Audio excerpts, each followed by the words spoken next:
नमस्कार, आप देख रहे हैं आपकी नज़र और मैं हूं आपकी होस्ट जोया। आज दिन की सबसे बड़ी राजनीतिक खबरें लेकर आई हूं, जिसमें मिलेंगी देश और दुनिया की सियासत के नए मोड़, बड़े बयान और चुनावी हंगामे की पूरी जानकारी। तो चलिए देखते हैं आज सियासत की दुनिया में क्या कुछ खस रहा।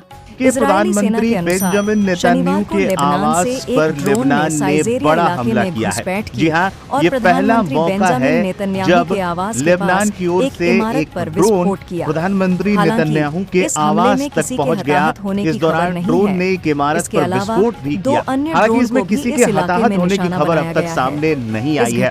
इजरायली सेना ने भी इस बात की पुष्टि की है। इजरायली सेना ने कहा है कि शनिवार को लेबनान से एक ड्रोन साइजेरिया इलाके में घुस गया और प्रधानमंत्री नेतन्याहू के आवास पर हमला कर दिया। इस ड्रोन ने एक इमारत पर बड़ा विस्फोट किया। इसके अलावा 2 अन्य ड्रोनों ने भी इस इलाके को निशाना बनाया है। बिहार में जहरीली शराब से छपरा, सीवान और गोपालगंज में हुई मौतों पर राजनीति तेज हो गई है।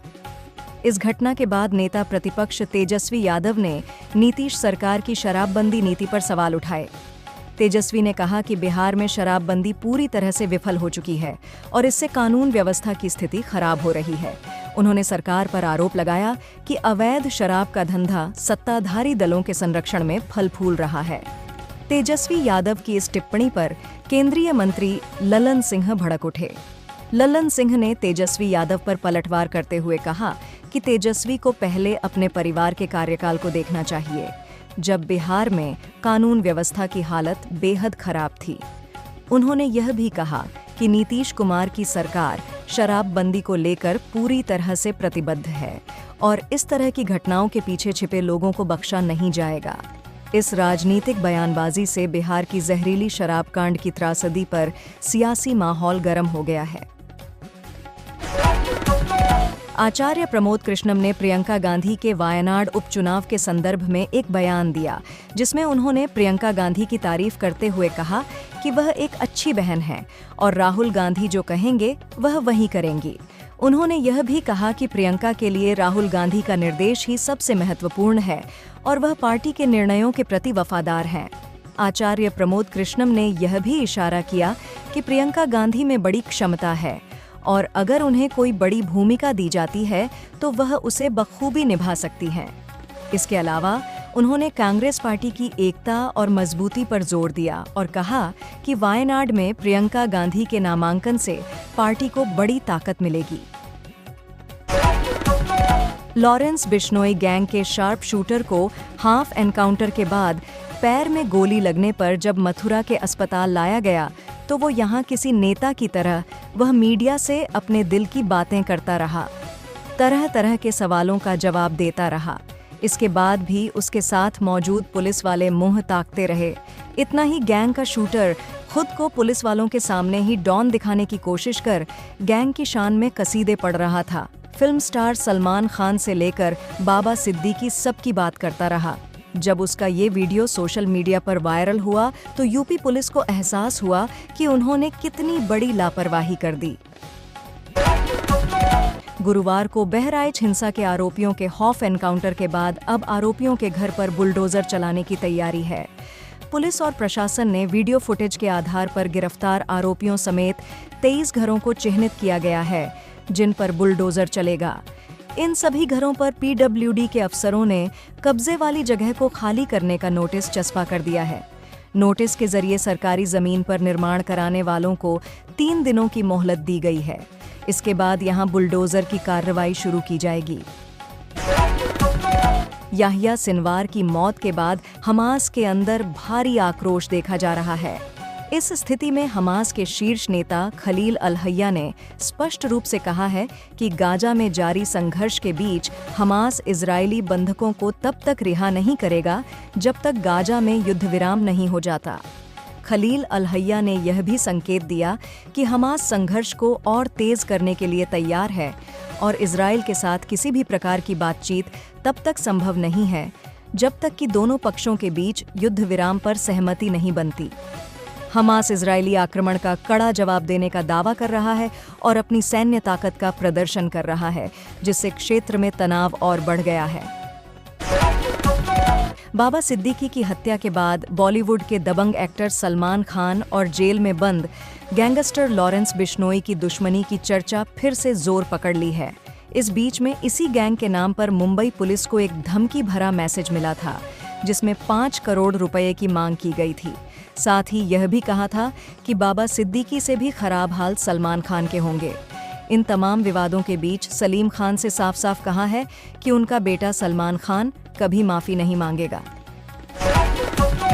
सदन में नेता प्रतिपक्ष राहुल गांधी ने इंदिरा फेलो शक्ति अभियान के तहत कई महिलाओं से मुलाकात की। इस दौरान उन्होंने महिलाओं के साथ लंबी बातचीत की और उनकी समस्याओं व सुझावों को ध्यान से सुना।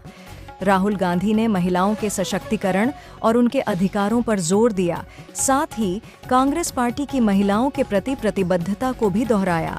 राहुल गांधी ने इस मुलाकात की कई तस्वीरें अपने ऑफिशियल एक्स पूर्व में ट्विटर हैंडल पर साझा कीं, जिनमें वे महिलाओं के साथ बातचीत करते हुए नजर आ रहे हैं।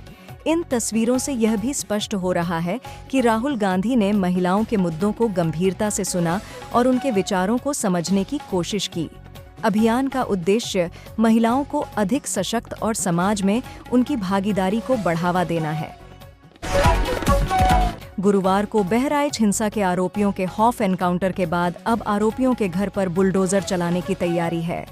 पुलिस और प्रशासन ने वीडियो फुटेज के आधार पर गिरफ्तार आरोपियों समेत 23 घरों को चिह्नित किया गया है, जिन पर बुलडोजर चलेगा। इन सभी घरों पर पीडब्ल्यूडी के अफसरों ने कब्जे वाली जगह को खाली करने का नोटिस चस्पा कर दिया है।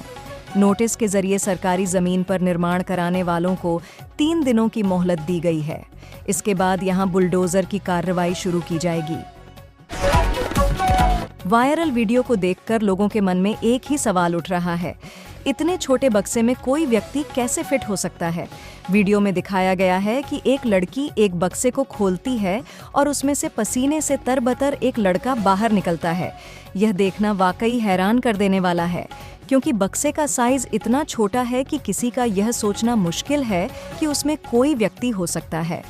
इस वीडियो में मज़ेदार और अजीबोगरीब स्थिति देखने को मिलती है, जो यह दिखाती है कि प्यार में लोग किस हद तक जा सकते हैं। लोग वीडियो देखकर हैरानी और हंसी दोनों का अनुभव कर रहे हैं, क्योंकि यह एक असामान्य और अप्रत्याशित घटना है। उत्तर प्रदेश में होने वाले विधानसभा के उपचुनाव को लेकर शुक्रवार को कानपुर में समीक्षा बैठक हुई, जिसमें अचानक से जमकर हंगामा हो गया।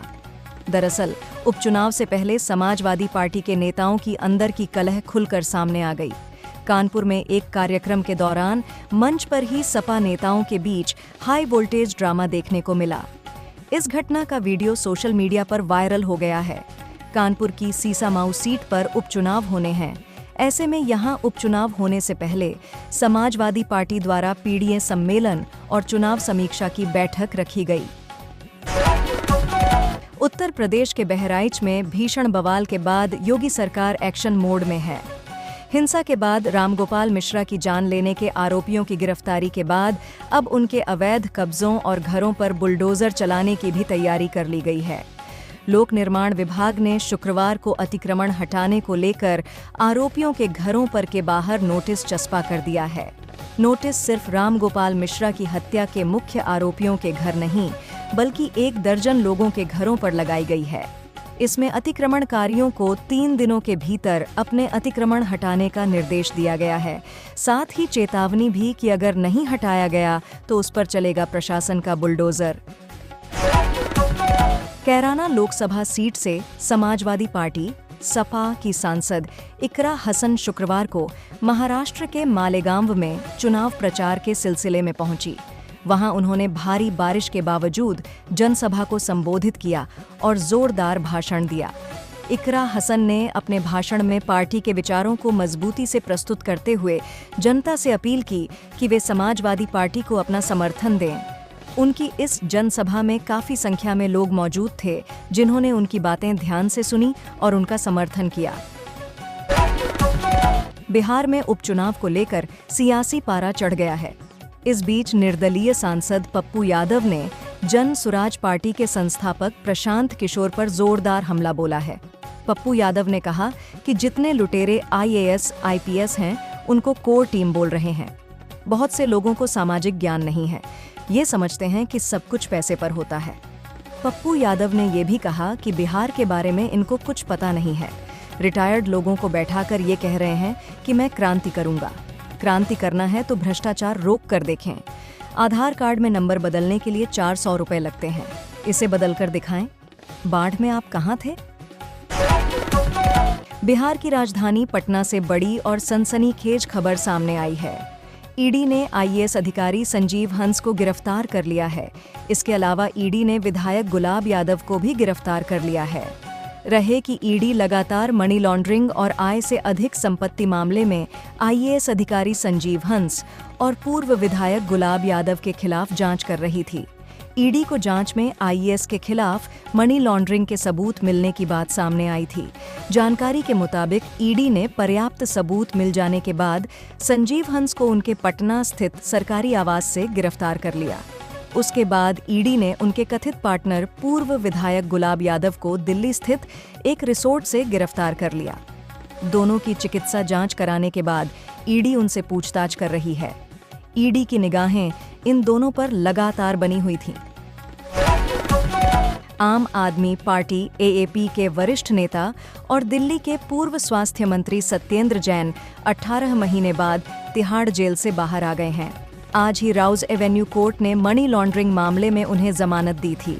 उन्हें 50,000 रुपए के मुचलके पर सशर्त जमानत दी गई है। हालांकि कोर्ट ने उनके देश से बाहर जाने पर रोक लगा दी गई है। इससे पहले उन्हें पिछले साल मई में स्वास्थ्य कारणों के चलते जमानत दी गई थी। तब वह 10 महीने तक बेल पर रहे थे। सत्येंद्र जैन को 30 मई 2022 को गिरफ्तार किया गया था। झारखंड की राजधानी रांची से एक वीडियो खूब वायरल हो रहा है। यहाँ पर एक व्यक्ति की शक्ल राहुल गांधी की तरह मिलती है। इस व्यक्ति का नाम नूर है, जो खुद को झारखंड का राहुल गांधी बताते हैं। भारत जोड़ो यात्रा के दौरान राहुल गांधी ने लंबी दाढ़ी रखी थी। उनका ये लुक बिल्कुल अलग था। रांची के नूर ने भी राहुल गांधी के उसी लंबी दाढ़ी वाले लुक को फॉलो किया है। बहराइच के महाराजगंज इलाके में पीडब्ल्यूडी द्वारा लगाए गए नोटिस से इलाके में दहशत है। मुख्य आरोपी अब्दुल हमीद के घर से लेकर मस्जिद की 4 दुकानों समेत 23 घरों पर नोटिस चस्पा किए गए हैं। पीडब्ल्यूडी की तरफ से लगाए गए नोटिस के बाद लोगों ने अपने घरों के सामान निकलना शुरू कर दिया है। दुकान खाली करवाई जा रही है। बवाल प्रभावित महाराजगंज में नोटिस चस्पा के दूसरे दिन शनिवार को सुबह ही लोग सामानों को समेटने लगे हैं। अवैध कब्जा हटाने को लेकर लोक निर्माण विभाग की ओर से सभी को 3 दिनों की मोहलत दी गई है। झारखंड विधानसभा चुनाव को लेकर राज्य में सियासी सरगर्मी तेज हो गई है। इस बीच गठबंधन दलों की बैठक के सीएम हेमंत सोरेन ने बड़ा ऐलान किया है। हेमंत सोरेन ने कहा कि जेएमएम और कांग्रेस दोनों के उम्मीदवार 60 सीटों पर चुनाव लड़ेंगे। बाकी सीटें पर गठबंधन से जुड़े अन्य दलों को दी जाएंगी। रतन टाटा की संपत्ति को लेकर अक्सर लोगों के बीच यह सवाल उठता है कि उनके निधन के बाद उनकी निजी संपत्ति का क्या होगा। हालांकि रतन टाटा की संपत्ति का बड़ा हिस्सा निजी नहीं बल्कि ट्रस्ट के अधीन है। टाटा समूह का ढांचा इस तरह बनाया गया है कि इसका अधिकांश हिस्सा टाटा ट्रस्ट और टाटा सन्स के तहत आता है। रतन टाटा की व्यक्तिगत संपत्ति लगभग 7,90,000 करोड़ रुपए की बताई जाती है, लेकिन उनकी अधिकांश आय का उपयोग परोपकारी कार्यों में होता है। टाटा ट्रस्ट, जो टाटा सन्स का सबसे बड़ा शेयरधारक है, टाटा समूह की कंपनियों से होने वाले मुनाफे का बड़ा हिस्सा समाज कल्याण और विकास परियोजनाओं में लगाता है। रतन टाटा का निजी जीवन भी अत्यधिक सादा और परोपकारी कार्यों से जुड़ा हुआ रहा है। इसलिए यह कहा जा सकता है कि उनकी संपत्ति का एक बड़ा हिस्सा समाज सेवा और जरूरतमंद लोगों की मदद के लिए इस्तेमाल होता रहेगा।